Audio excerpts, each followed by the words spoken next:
25 मार्च 2020 को अफगानिस्तान की राजधानी काबुल के एकमात्र सिख गुरुद्वारे पर एक जबरदस्त इस्लामी आतंकी हमला हुआ,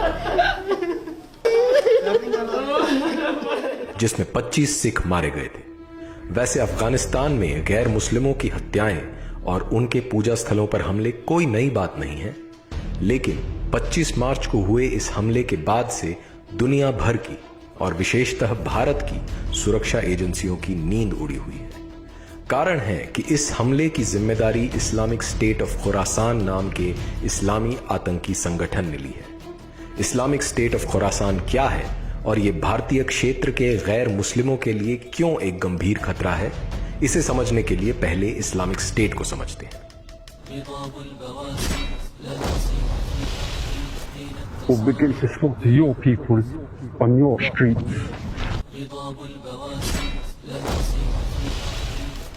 इस्लामिक स्टेट वर्तमान काल में मानवता के लिए सबसे बड़ी चुनौती है।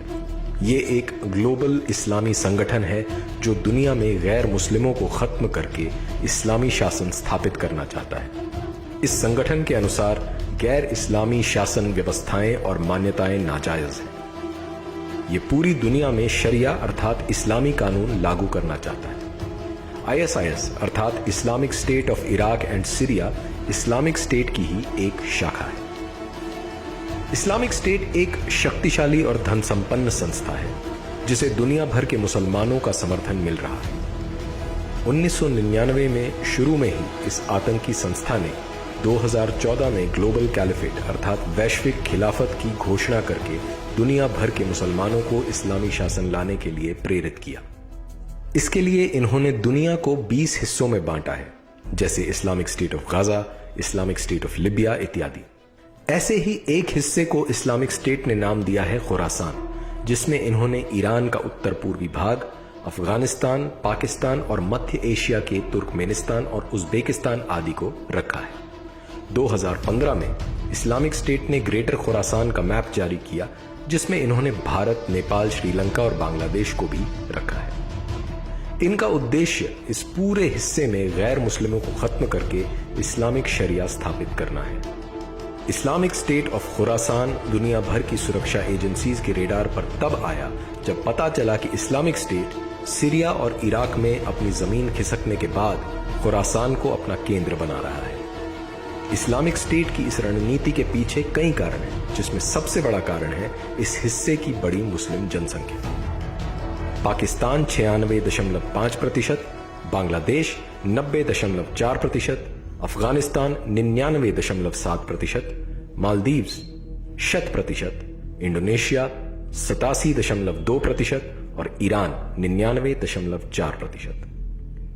वर्तमान में भारत इंडोनेशिया के बाद सबसे ज्यादा मुस्लिम जनसंख्या वाला देश है और 2050 तक दुनिया में सबसे ज्यादा मुसलमान भारत में ही होंगे। वैसे तो मुसलमानों द्वारा इस्लाम के आरंभ से ही गैर मुस्लिमों को खत्म कर भारत में इस्लामिक सत्ता स्थापित करने के लगातार प्रयास किए जाते रहे हैं, लेकिन भारत में गैर मुस्लिमों के लिए इस्लामिक स्टेट खुरासान का यह खतरा और भी अधिक बड़ा है। सीरिया में भारत के राजदूत रह चुके राजेंद्र अभयंकर के अनुसार इस्लामिक स्टेट के एजेंडा में भारत भी शामिल है। हिंदू बाहुल्य भारत पर कब्जा कर इस्लामिक स्टेट खुरासान पूरी दुनिया के इस्लामिक देशों में अपना प्रभाव बढ़ाना चाहता है। आए दिन पूरे भारत से इस्लामिक स्टेट खुरासान से संबंध रखने वाले आतंकवादियों का पकड़ा जाना इस बात का प्रमाण है कि भारत में इस्लामिक स्टेट खुरासान को मुसलमानों का पूरा समर्थन मिल रहा है। 2019-20 में दिल्ली में CAA और NRC के विरोध में हुए प्रदर्शन और दंगों का इस्लामिक स्टेट से गहरा संबंध था। इसका पता तब चला जब दिल्ली पुलिस ने दिल्ली के जामिया नगर से इस्लामिक स्टेट खुरासान के आतंकवादियों जहानज़ेब सामी और हीना बशीर बेग को गिरफ्तार किया। बैंगलोर में NIA द्वारा गिरफ्तार आतंकवादियों कादिर और नासिर ने बताया कि भारत में इस्लामिक शासन लाने के लिए वे बैंगलोर में कुरान सर्कल नाम का एक समूह चला रहे थे। इस्लामिक स्टेट के अल हिंद मॉड्यूल ने कर्नाटका, तमिलनाडु, आंध्र प्रदेश और केरला के जंगलों में ISIS दाइश प्रांत की स्थापना कर दी थी। इसका पता तब चला जब NIA ने 17 आतंकवादियों के खिलाफ 14 जुलाई को चार्जशीट दायर की। तमिलनाडु की एक मस्जिद में ईद पर बड़ी तादाद में मुसलमानों ने इस्लामिक स्टेट के समर्थन में टी शर्ट पहनकर फोटो शूट कराया व नारे लगाए। ISK के ऐसे ही जाने कितने मॉड्यूल भारत में सक्रिय हैं, जो भारत में इस्लामिक शासन लाने के लिए लगातार काम कर रहे हैं। इनमें बड़े बड़े मुसलमान व्यापारी, gym trainer, students, engineers, doctor आदि सभी शामिल हैं। जिहादी विचारधारा वाले मुसलमान या तो सीधे सीधे इस्लामिक स्टेट में भर्ती हो रहे हैं या गुप्त रूप से इस्लामिक स्टेट के अपने एजेंडा को आगे बढ़ा रहे हैं। विशेषज्ञों का मानना है कि भारत में मुसलमान इस्लामिक स्टेट के लिए फ्रीलांस के तौर पर काम कर रहे हैं। अल्लाह की कसम, इस्लाम एक दिन के लिए भी अमन का मजहब नहीं था, बिलाशुबा इस्लाम किताल का मजहब है। इस्लामिक स्टेट खुरासान भारत में मुसलमानों को ऑनलाइन भर्ती करने के साथ साथ मुसलमानों को ऑनलाइन ट्रेनिंग और स्टडी मटेरियल भी उपलब्ध करवा रहा है।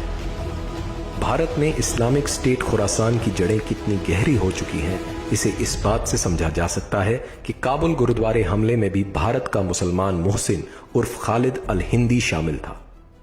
अमेरिका के राष्ट्रीय सुरक्षा अधिकारी रहे रसल ट्रैवर्स ने एक प्रश्न के जवाब में कहा था, इस्लामिक स्टेट खुरासान ने भारत में आत्मघाती हमले के प्रयास किए हैं। हम बाबरी मस्जिद का बदला लेने आएंगे।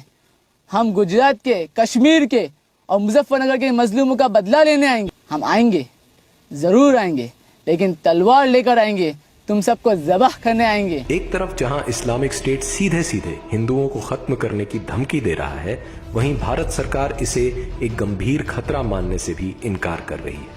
कुछ समय पहले इस्लामिक स्टेट की समाचार एजेंसी अमाक ने भारत में इस्लामिक स्टेट की एक नई शाखा विलायहा ऑफ हिंद स्थापित करने का दावा किया था। साथ ही साथ IS खुरासान लगातार हिंदू मंदिरों और हिंदू विचारधारा वाले नेताओं को भी टारगेट कर रहा है। इस्लामिक स्टेट खुरासान भारत की क्षेत्रीय एवं सांस्कृतिक एकता के लिए गंभीर खतरा है। हालांकि भारत सरकार ने इस्लामिक स्टेट की गतिविधियों से निपटने के लिए ऑपरेशन चक्रव्यूह चलाया था, लेकिन ये अधिक सफल नहीं हो सका। भारत में इस्लामिक स्टेट खुरासान के लगातार बढ़ते प्रभाव ने अन्य संस्कृतियों के लिए गंभीर खतरा उत्पन्न कर दिया है। इस्लामिक स्टेट खुरासान ने भारत में शताब्दियों से चल रहे सांस्कृतिक टकराव को एक नई गति दे दी है। गली से ही निकला होता, गली में से खींच कर ले गए मेरे बच्चे को, गली में से ले गए मेरे बच्चे को। अगर जल्द ही समाज इनके खिलाफ कड़ा रुख नहीं अपनाता है तो गैर इस्लामिक संस्कृतियों को इसके गंभीर परिणाम भुगतने